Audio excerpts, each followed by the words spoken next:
যখন পূর্ণ অর্জনের জন্য প্রয়াগে ঢল কোটি কোটি হিন্দু পূর্ণার্থীদের, ঠিক তখনই যোগীরাজ্যের মহাকুম্ভ মেলাকে মৃত্যুকুম্ভ বলে উল্লেখ করলেন মুখ্যমন্ত্রী মমতা বন্দ্যোপাধ্যায়। মুখ্যমন্ত্রীর ভাষায় ওটা এখন মৃত্যুকুম্ভ হয়ে গিয়েছে, মৃত্যুকূপের মতো। মমতা বন্দ্যোপাধ্যায় আরও বলেন, আমি মহাকুম্ভকে সম্মান করি, শ্রদ্ধা জানাই, পবিত্র গঙ্গামাকে আমি সম্মান জানাই, কিন্তু পরিকল্পনা না করে এত প্রচার করা হলো, এত মানুষের মৃত্যু। মহাকুম্ভ আমি নাইবা বললাম, ওটা এখন মৃত্যু কুম্ভ হয়ে গেছে, মৃত্যু কূপের মতো। মহাকুম্ভকে সম্মান করি, আমি শ্রদ্ধা জানাই, কিন্তু প্ল্যানিং না করে এত হাইপ তুলে এত লোকের মৃত্যু বললেন 30 জন, কথাটা কি সঠিক? কত ডেড বডি ভাসিয়ে দিয়েছেন নদীতে, কত হাজার হাজার বড় লোক আর ভিআইপিদের জন্য লক্ষ টাকার ক্যাম্প। মৃতদেহের ওপর দিয়ে যারা এই হাইপ তুলছেন আর টাকা কামানোর জন্য ধর্মকে বিক্রি করছেন, তাদের আমি মন থেকে মেনে নিতে পারি না। কুম্ভ নিয়ে মুখ্যমন্ত্রীর এই বক্তব্যের পরিপ্রেক্ষিতে আজ বিধানসভা গেটের সামনে বিক্ষোভ অখিল ভারতীয় বিদ্যার্থী পরিষদের।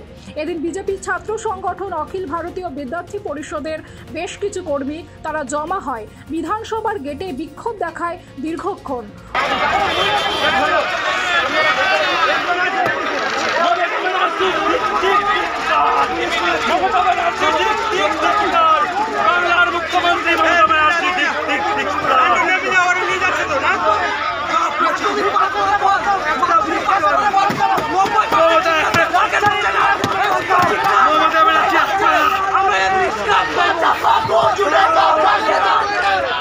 অন্যদিকে বিজেপির তরফেও আজ বিক্ষোভ কর্মসূচি দেখানো হয়।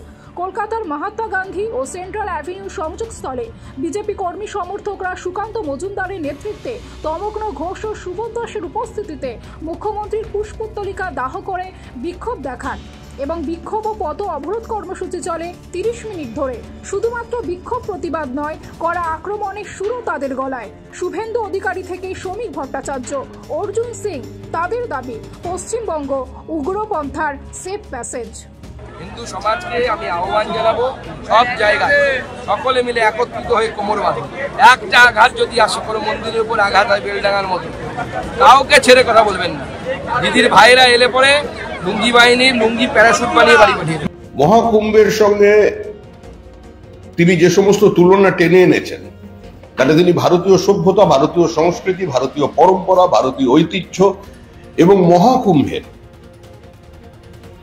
যে মাহাত্ম্য আছে, যার জন্য এই জনপ্লাবন, 90 লক্ষ যে শহরে মানুষ বসবাস করেন সেখানে 40 কোটি মানুষ পৌঁছেছেন। আজকে তিনি কথা বলে তাদের সকলকে অপমানিত করেছেন।